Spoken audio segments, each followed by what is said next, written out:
కడపలో అలంఖాన్పల్లి పెద్ద దస్తగిరి హత్య కేసు సంచలనం రేపుతోంది.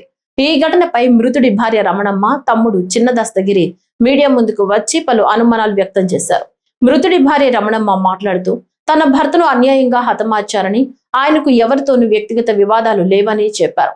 దాదాపు 30 ఏళ్లుగా రియల్ ఎస్టేట్ వ్యాపారం చేస్తున్నప్పటికీ ఎవరిని మోసం చేయలేదని తెలిపారు. హత్యకు గల కారణాలు ఇప్పటికీ తెలియలేదని, పోలీసులు ఇంట్లో తనిఖీ పేరుతో కీలక పత్రాలు తీసుకెళ్లి ఇప్పటికీ తిరిగి ఇవ్వలేదని ఆరోపించారు. ఈ ఘటన వెనుక ఉన్న అసలు నిందితులను బయటపెట్టాలని ఆమె డిమాండ్ చేశారు. దాడిలో గాయపడిన చిన్న దస్తగిరి మాట్లాడుతూ తమ అన్న కొడుకు వద్ద జరిగిన చిన్న గొడవ పెద్ద దాడికి దారితీసిందని తెలిపారు. ఫోన్లో బెదిరింపులు వచ్చిన నేపథ్యంలో ఇంటి వద్దకు వచ్చిన తమపై గుర్తు తెలియని వ్యక్తులు కత్తులు, రాళ్లతో దాడి చేశారని చెప్పారు. రిమ్స్ లో చికిత్స పొందుతున్న సమయంలో కూడా మళ్లీ దాడి జరిగిందని, ఆ ఘటనలో తన అన్న ప్రాణాలు కోల్పోయాడని వెల్లడించారు.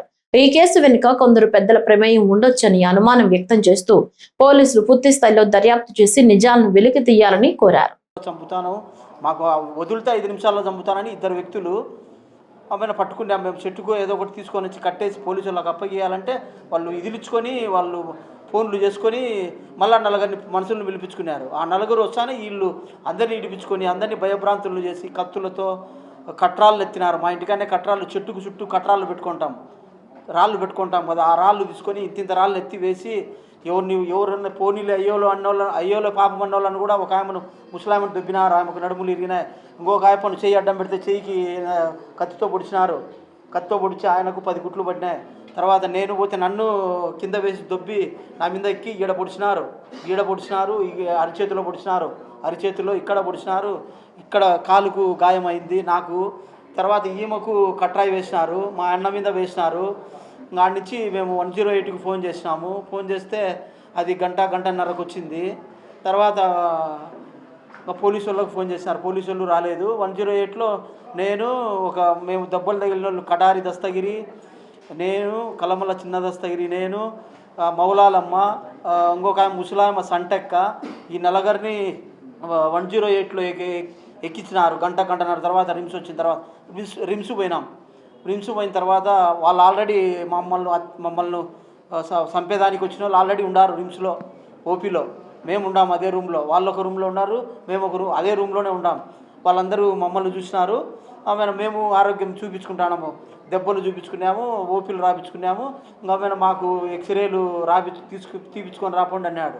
అందరికీ ఎక్స్రేలు తీపించినాడు. మా అన్న తీపించినాడు ముందు అందరికీ చూపించిన తర్వాత ఓపీలో నుంచి బయటికి ఒక 500 అడుగులు నడిచి వచ్చానే చెట్ల పొదల్లో నుంచి వచ్చి సడన్గా వచ్చి కత్తులతో ఒక నిమిషంలోనే కత్తులతో పొడిచినారు.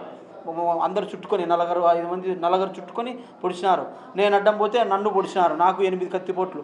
మా అన్న ఒరిగిపోతానే నేను ఇంకా తప్పించుకోవాలని పరిగెత్తిన. నన్ను పొడిచిన తర్వాత మా కోసం మా బంధువులు వాళ్ళు వీళ్ళు మా వెనకమ్మడి వచ్చిన వాళ్ళు కూడా భయభ్రాంతులై పరిగెత్తినారు. 20 మంది దానా మా వాళ్ళు, మా వెనకమ్మడి వచ్చిన వాళ్ళందరూ 20 మంది మా కత్తిపోట్లు చూసి వాళ్ళు భయపడి పరిగెత్తిపోయినారు.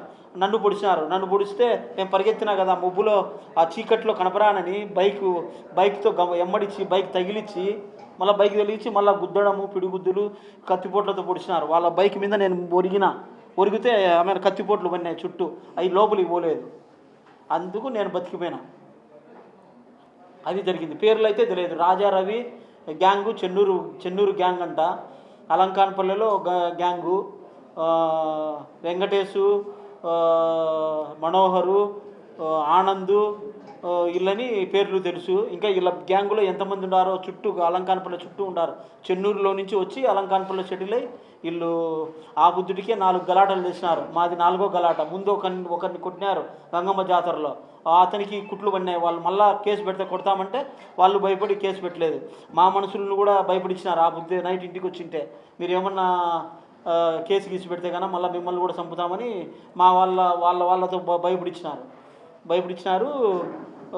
వాళ్ళు భయపడి మాకు వచ్చి చెప్పుకున్నారు. ఇట్లా మళ్ళీ భయపడిస్తున్నారు, మేము సాక్ష్యం చెప్తే మమ్మల్ని చంపుతారంట.